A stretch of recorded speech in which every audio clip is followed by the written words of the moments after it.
अनगिनत फादर और अनगिनत चादर आपको हमारे को काट सभी लोग मंदिर में सुबह शाम आरती में अवश्य जाए। ये मानो आप दुर्गा काली चंडी भी। इन बच्चों को तैयार करो, राक्षस आंख निकाल के लिए उस जेल स्थान में जहां भगवान जन्म लिए थे, प्रकट हुए थे, वही कान्हा जी पुनः विराजमान होंगे। लाल किले में कभी लाल हनुमान जी होते थे, फाड़ कर जहां नरसिंह देव पहले विराजमान थे, मां लक्ष्मी के साथ पुनः विराट स्वरूप में प्रकट हो जावे, कोई बड़ी बात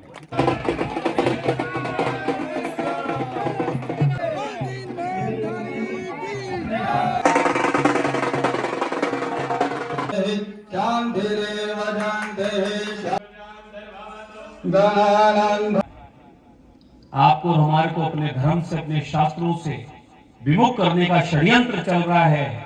अनगिनत मिशनरी, अनगिनत संस्थाएं, अनगिनत फादर और अनगिनत चादर, चारों ओर इस प्रकार का माहौल बनाकर आप हम सबको हटाना चाहते हैं, ताकि आप हम सब हट जावें, बट जावें, तो वो आपको हमारे को काट जावे। अब तक इतिहास में यही हुआ है, उठाकर देख लो पुराना। संपूर्ण भारतवर्ष में नहीं, अपितु पूरी दुनिया में सनातन संस्कृति परंपराएं थी। आज अखंड भारत की बात करते हैं। इस भारत में भी किस प्रकार का षड्यंत्र रचकर हम लोगों को जात में, पात में, ऊंच में, नीच में बांटने और काटने का काम चल रहा है। हमारे धर्मशास्त्र, हमारी देवी देवता, हमारे पूर्वज, उन्होंने कभी भी इन सब की बातों पर ध्यान न देते हुए इस धर्म को, सबको संगठित करके बचाने का काम किया। मातृभूमि के लिए अपने आप को बलिदान दिया। मेरी माओं से प्रार्थना है, ये सुंदर महंगा जीवन मिला है परमात्मा की कृपा से, पूर्वजों की कृपा से। आप और हम सब बड़भागी, सौभाग्यशाली हैं। ये सुंदर मनुष्य का देह मिला है। इस मनुष्य के देह में सर्वोपरि भारत में जन्म मिला है, और भारत में भी वैष्णव सनातन संस्कृति के वाहक के रूप में आपको हमारे को ये भगवान ने कृपा की है। तो आप हम सबकी जिम्मेदारी और दायित्व बनता है, सिर्फ अपने लिए नहीं जीना है। जो अपने लिए जीता है वो सिर्फ जानवर की श्रेणी में आता है। खुद के लिए कमाया, खुद ही खाया, खुद के लगाया, वो जानवर होता है। लेकिन जो सनातन के लिए, संस्कृति के लिए, देश के लिए, धर्म के लिए काम करता है, वही सही मायने में मनुष्य होता है। और वही मनुष्य सत्कर्म करते करते संत और भगवान का रूप वही धारण करता है। तभी तो आज हम गोगा जी महाराज को याद करते हैं। रावण बहुत बलिशाली था। सुबह शाम कभी भी परिवार का कोई ना कोई सदस्य नहीं, तो सभी लोग मंदिर में सुबह शाम आरती में अवश्य जाया करें। और समय समय पर जब देश हित की बात आवे तो सब एक रहे, संगठित रहे। जो देश और धर्म के साथ हो उसके साथ खड़े रहे। हमारा सौभाग्य है तो एक मेरी आप माताओं का, आपके व्रत का है, सती स्वरूप का, आप मातृ शक्ति का है। इसलिए अपनी शक्ति को पहचानो। आप लोग अगर लक्ष्मी भी हो, सरस्वती भी हो, धन ऐश्वर्य संपदा हो, ज्ञान स्वरूप सरस्वती हो, तो ये मानो आप दुर्गा काली चंडी भी हो। आप में सारी शक्तियां विद्यमान है।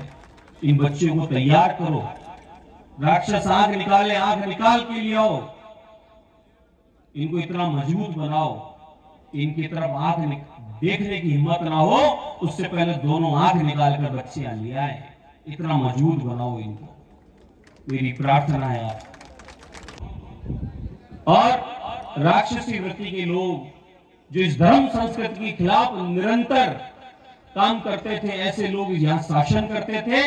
ये हमारा सौभाग्य है कि हमें प्रधानमंत्री नरेंद्र मोदी जैसा व्यक्तित्व, एक संत स्वरूप हमें प्रधानमंत्री मिला, तो आज हम राम मंदिर के भी दर्शन कर पाए हैं।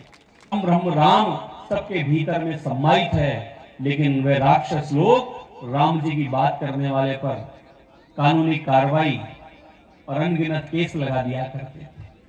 लेकिन सौभाग्य हमारा, आप हम लोग बड़भागी हैं कि आज वह राम मंदिर बनकर तैयार है। 528 साल से जो पूर्वजों का दिया हुआ बलिदान है, वे आज बलिदान की निष्फल नहीं गया। अब राम जी बैठे हैं, कृष्ण भी बैठेंगे, जल्दी मथुरा में मथुराधीश पुनः उस जेल स्थान में जहां भगवान जन्म लिए थे, प्रकट हुए थे, वही कान्हा जी पुनः विराजमान होंगे। और कोई बड़ी बात नहीं, काशी विश्वनाथ भी जहां भीतर में साक्षात जो विराजमान थे, जिसको फमवारा कह रहे थे, वो भी जल्दी प्रकट होकर दर्शन देंगे। कोई बड़ी बात नहीं, लाल किले में कभी लाल हनुमान जी होते थे, संभल में जैसे भगवान प्रकट हो रहे हैं वहां भी प्रकट होंगे।